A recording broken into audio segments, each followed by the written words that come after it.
Good morning students. आप पढ़ रहे हैं भूगोल विषय क्लास 12 अध्याय 20 परिवहन।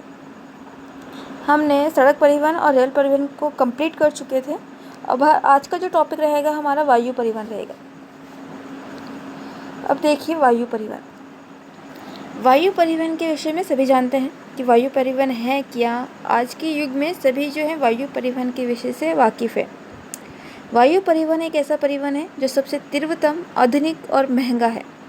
आप सभी जानते हैं कि इसका किराया कितना ज़्यादा है, लेकिन हम कितने कम समय में एक स्थान से दूसरे स्थान तक पहुंच सकते हैं, इतना उपयोगी सिद्ध हुआ है वायु परिवहन। ठीक है, जो औद्योगिक और व्यापारिक केंद्रों के मध्य अत्यधिक दूरियों को जो है शीघ्रता से पार करने के लिए जो है वायु परिवहन जो है एक महत्वपूर्ण साधन के रूप में जो है उभरा है। अगर मैं कहूँ कि मुझे एक पहाड़ी से दूसरी पहाड़ी पर जाना है, तो आपको पता है, आप आसानी से कह सकते हैं कि सड़क मार्ग के द्वारा और रेल मार्ग के माध्यम से तो हम यहाँ इस एक पहाड़ी से दूसरे पहाड़ी तक नहीं पहुँच पाते। ये किसी के द्वारा संभव है, वायु परिवहन के द्वारा संभव है। ठीक है, तो इस प्रकार से यहाँ पर एक इम्पोर्टेंस बताई गई है वायु परिवहन की। अब हम बात करते हैं प्रथम शुरुआत कब हुई भारत में इसकी। तो इसकी शुरुआत हुई है 1911 में। कब हुई है? 1911 में। कहाँ हुई है? इलाहाबाद में। इलाहाबाद में हुई है।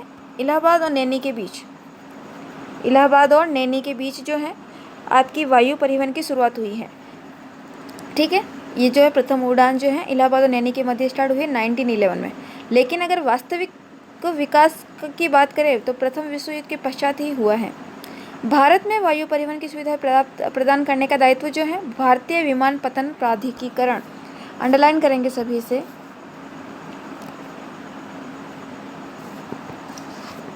प्रथम उड़ान 1911 में इलाहाबाद व नैनी के मध्य, दायित्व भारतीय विमानपत्तन प्राधिकरण। ठीक है, प्राधिकरण जो है 23 अंतर्राष्ट्रीय हवाई अड्डों सहित 97 घरेलू हवाई अड्डों और 25 नागरिक विमान टर्मिनलों सहित 127 हवाई अड्डों का प्रबंध कर रहा है। भारत द्वारा 57, ये सारा जो है आपको इस प्रकार का दे रखा है। आपको कुछ पॉइंट्स मैं बता देती हूँ इसमें जो इम्पोर्टेंट रहेंगे। डायरेक्टली बाकी का इतना कुछ है नहीं, आप बस एक बार रिवाइज कर देना। इसका राष्ट्रीयकरण 1953 में वायु परिवहन का हुआ। किस प्रकार से राष्ट्रीयकरण हुआ है? यहाँ पर दो कंपनियाँ हैं, सभी कंपनियों को दो नवनिर्मित निगमों, Indian airlines Nigam and air India के अंतर्गत कर दिया गया। ठीक है, इंडियन एयरलाइंस निगम व एयर इंडिया के अंतर्गत जो है इनको कर दिया गया है। इसके साथ ही जो है इसके बाद वायुदूत व पवन हंस लिमिटेड, वायुदूत और पवन हंस लिमिटेड अंतर्राष्ट्रीय वायु परिवहन हेतु स्थापित की गई। ठीक है, 1 मार्च 1994 से इंडियन एयरलाइंस से एयर इंडिया का एकाधिकार क्या कर दिया गया?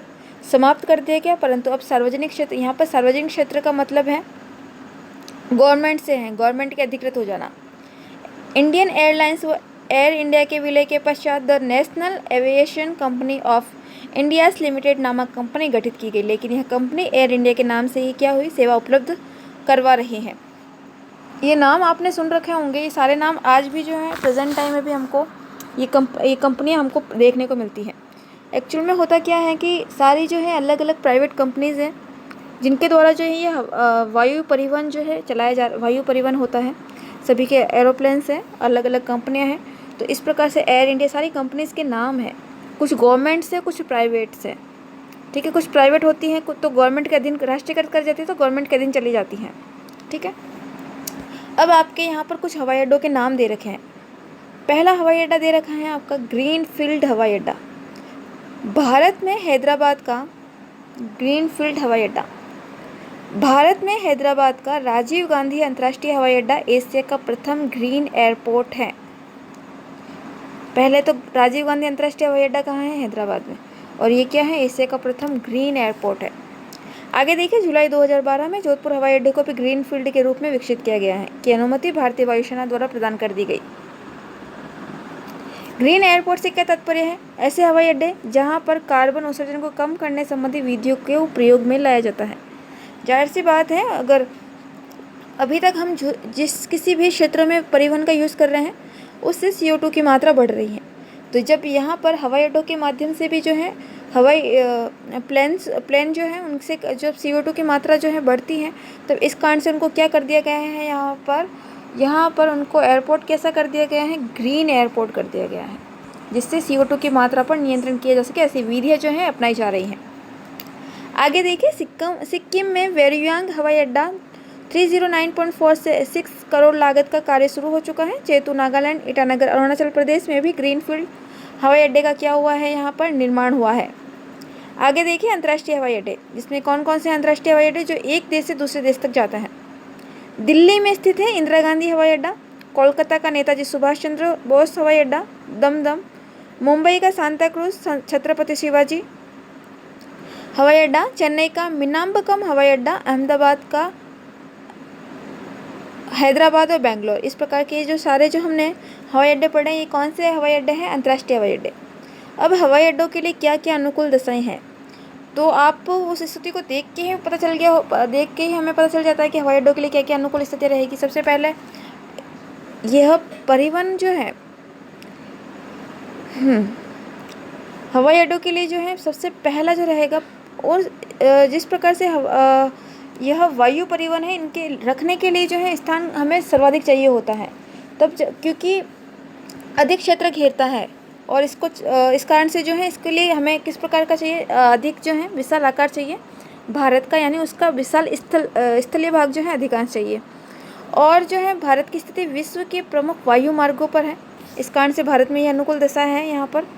और वायुयान के निर्माण के लिए जो है पर्याप्त एल्यूमिनियम भी जो है भारत में उपलब्ध हो जाता है। ठीक है, तो एल्यूमिनियम उपलब्ध है, विश्व के प्रमुख मार्गों पर है ये भारत की स्थिति कि सभी जगह हैं, ये विश्व के अनेक भागों में जा सकते हैं। इस प्रकार से भारत की स्थिति बनी हुई है।